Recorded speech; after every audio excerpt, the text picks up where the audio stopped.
Hello and welcome to Making a Gaia Poppet with Amanda Rada. I'm very excited to see our first craft of Puget Sound Pagan Pride 2021.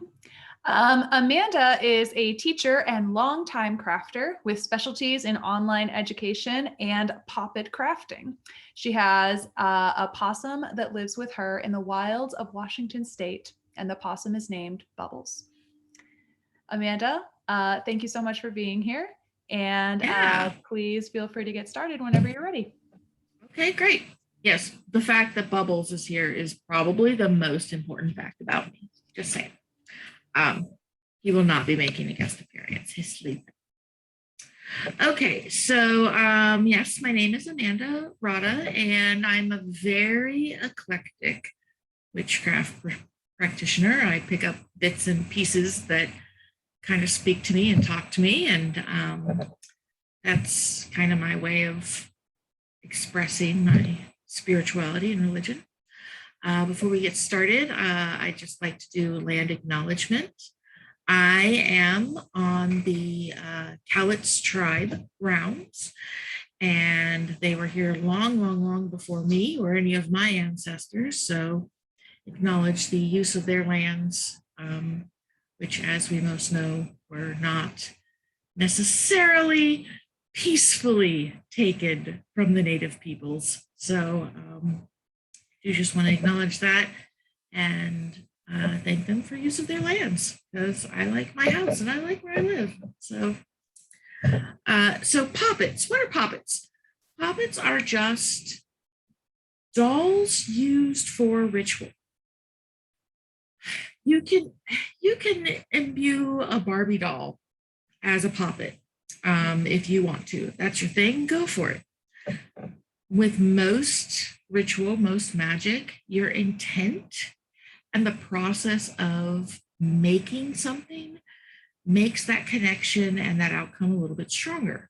So if you're making your own poppet and you're thinking about the reasoning and the intent behind it while making the poppet, the outcome is more likely to be what you're looking for.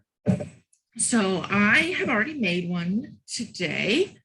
This is a brown fabric poppet. Very easy to make is what we're going to do today. This is not a handkerchief. It's just a square from the craft store of the, they have the big bundles of quilting squares. That's all I used. I chose not to put a face on this one.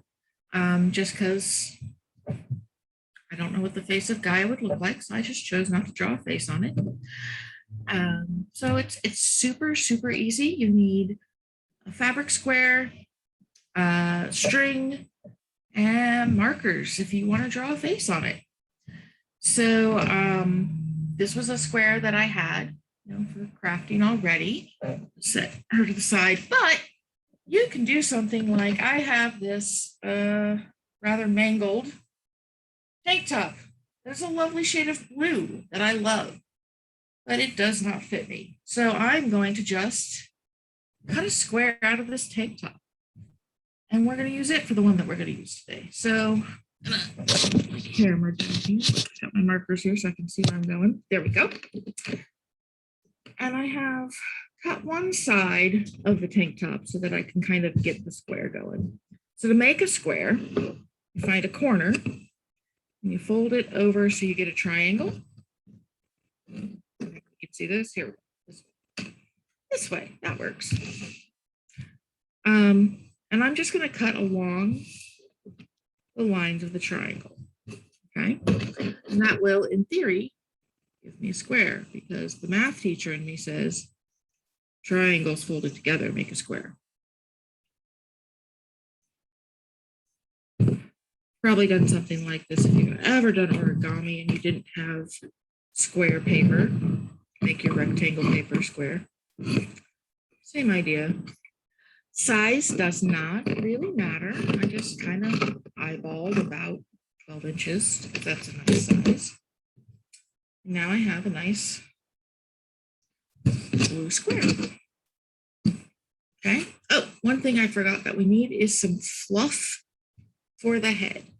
Now, the site that I found this on, which is pagansong.com, they've got some really cool crafts and recipes if you're more of the maker kind of witch. Said to use like cotton batting, you know, like if you're going to be making a quilt or stuffing an animal, or stuffing an animal, making a stuffed animal, not stuffing an animal.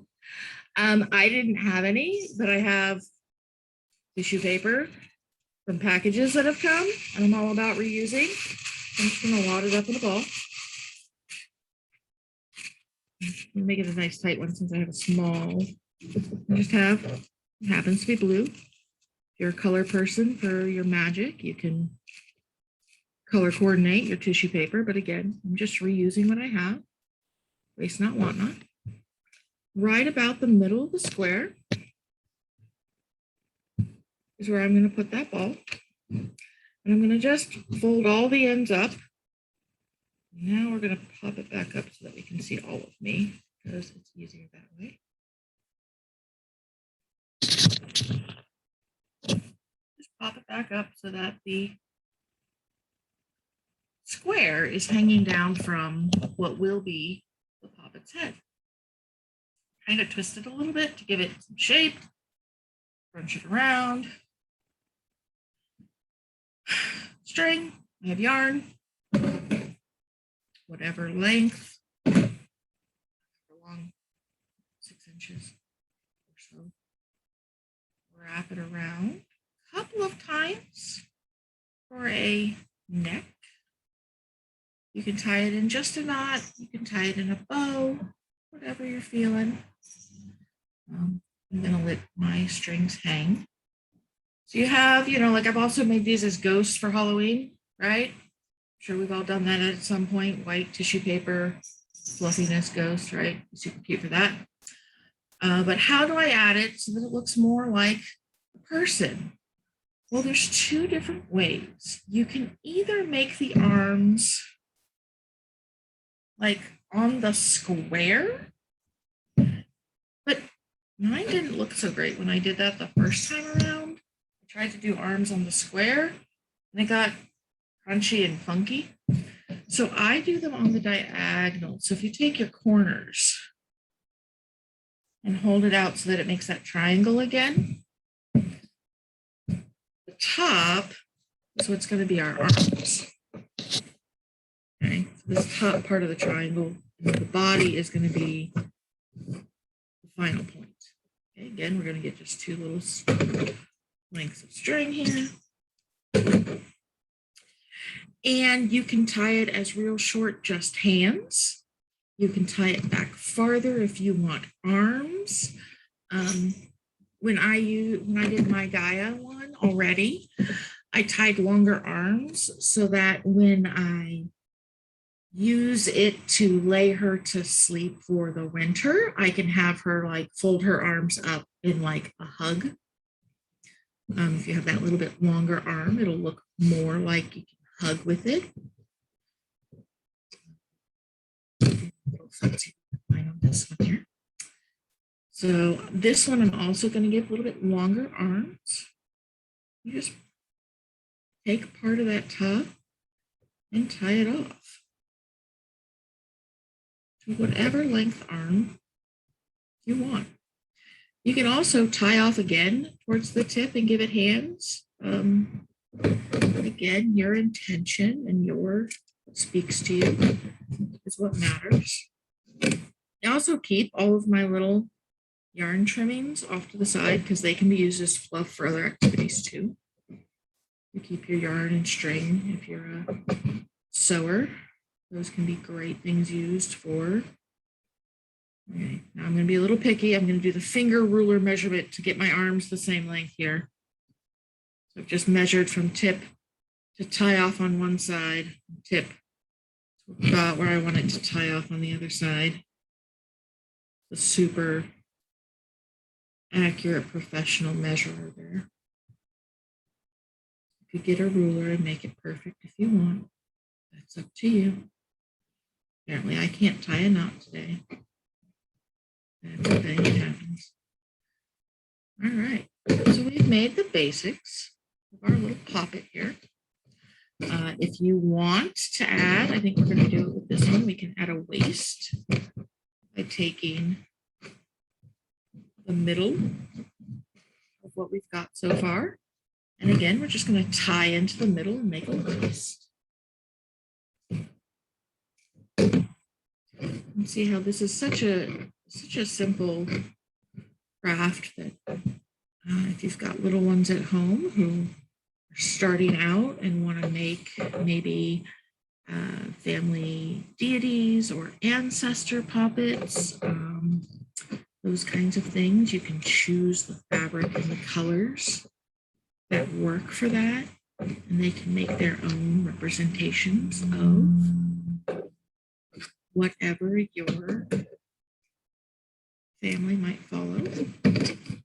So now I have a little waist even, and I'm not going to do it today, but you could tie off if we wanted a person with legs. You can tie off and make legs. So if you're not looking for the dress form and you want some pants on your poppet, you just split the fabric that's left and tie each one off, and you would have legs. So very simple to be done with scraps around the house. So here's my poppet with a waist. Okay, I'm going to draw a little face on this one. I'm actually, while I've been talking to you, been thinking about this one being a companion for one of my friends who's having a hard time. So this one is full of my love and friendship and my hopes for them that the hard time they're going through that they'll get through it quickly. Eyes, you can put some eyebrows on this guy. You can be as creative or simple as you want. So this one, some eyes on it, eyebrows. And I'm going to give it a nice big smiley, hopefully friendly and not creepy mouth. We all know how that can happen sometimes when we're drawing. We end up with a little bit of a creepy figure instead of a cute one. But this came out all right. It's kind of cute. And since I am doing this one with friendship to be a companion for one of my friends, to change it from a doll to a poppet. Right now, this is just a doll. I could give this to anybody and it's just a cute doll. But if I want it to have meaning and power, you have to breathe life into your puppet and you have to name it. And some people just say, like some people do like a CPR kind of to breathe life in. Some people kiss it. Some people just blow on it. I'm going to give this one a big old kiss on the lips, and I am naming this Fred. So this is Fred the Friendly Poppet. I'm going to give him a big old kiss. You are Fred. You are friendly and kind and a companion to all who need you. And I have just completed a very simple Friendly Fred Poppet ritual. This is my Friendly Fred. I will put Fred out under the next full moon. I know I just missed one, so we have to wait a little bit and charge him up before I give him to my friend. But now that Fred is a poppet, I don't want to throw him on the floor. I don't want to let my cat use him as a toy, or if you've got little brothers and sisters running around the house, they're not going to hold Fred by the leg and swing him around, right? Fred is our friendly puppet, and he's into power now. So we respect him and we care for him. So when you put him away, he's going to go up on a shelf or somewhere safe, okay? It's really important when we've actually imbued power into something and it changes from a toy to a tool. All right, so this is Fred, my friendly puppet. I'm going to lay him down to the side. And now we're going to go back to Gaia here. And Gaia hasn't been charged, but that's okay because I want to go ahead and do the Gaia ritual for you all. Okay. So I made her with my thoughts of Gaia in the winter. That's why it's in the brown with white string. I didn't put a face on her because, like I said earlier, I don't know the face of Gaia. So my Gaia doll is faceless. And right now it is just a doll. I have not imbued this with any energy or other than my intentions. I haven't brought this to life yet. So for Gaia, I'm not going to do a big smack on the lips for Gaia. That seems a little disrespectful to me. If you're kissing your deities, go for it. Not my jam. So I am going to give Gaia a big hug. She's loving and caring and cares for us all. And I'm going to imbue this with the energy of Gaia. And this is now Mother Gaia. And I name her as such. So she's now a tool. She is now my Gaia Poppet. And I'm going to do a simple chant, saying poem over Gaia to put her to rest for the winter and let Gaia rest. And she will return to us in the spring. And in the spring, I can make one that's green and vibrant and wake her up and trade them out. So that's my plan with my puppet. So Gaia is going to lay down here. I'll move my camera again so you can see what I'm doing. So here's Gaia, and I crossed her arms. I'm actually going to kind of tie her arms so that they stay crossed for me. A little bow. And I'm going to pull up my little spell work here. Let's see, where did it go? Digital books of shadows are great if you can find what you're looking for.